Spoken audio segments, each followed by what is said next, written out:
Have you ever had a day when you just can't make it up the hill? You brought the wrong gear, people are yelling at you to ski better, conditions are horrible, and you just want to go home. Many of us would shut down, get really tired, feel anxious, become frustrated, or maybe even throw a tantrum. These are all feelings or behaviors that may result from a poor fit between expectations and our ability to meet those expectations. But now with the right equipment, supportive peers, appropriate instruction, many practice opportunities, and the proper environment, you feel calm, relaxed, energized, and confident. This video shares information about the impacts of unsupported primary disabilities and enhances our understanding of how we can create a better fit for our students. In our primary disabilities video, we shared information about the following characteristics. We would like all educators to consider what our students' responses would be if we didn't identify and then support these primary disabilities. As an example, how might a student who has a significant memory issue respond if the expectation is to recall information on demand or to link prior learning to the new content?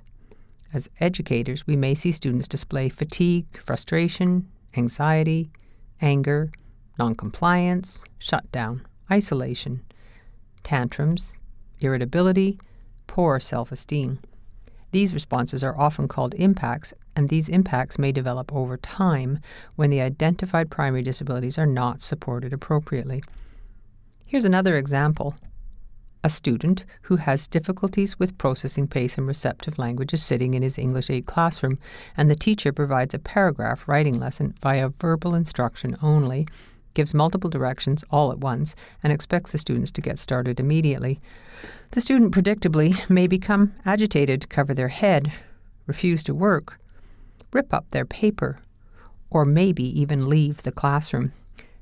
These are the impacts of not supporting the student's primary areas of need.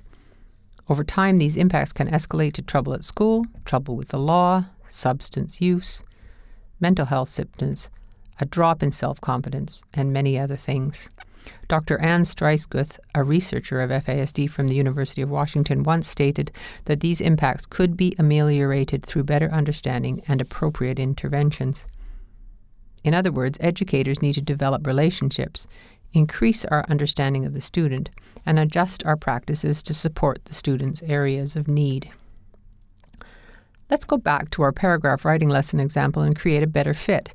If the student with FASD has a slower processing pace and receptive language deficits, we could break the directions down into smaller steps and then write them down. Give the student more time and adjust the amount we wish them to write. Provide some visual supports to help build understanding of the content. Provide a finished example. Check in with the student to see if they require any support. By supporting this student's primary disabilities, we create a better fit and will likely see a reduction in student frustration, anxiety, anger, shutdown, and will likely see more success. When we see students shutting down or getting irritable or being non-compliant, the first thing we need to ask is, what may be causing the student to respond in this way?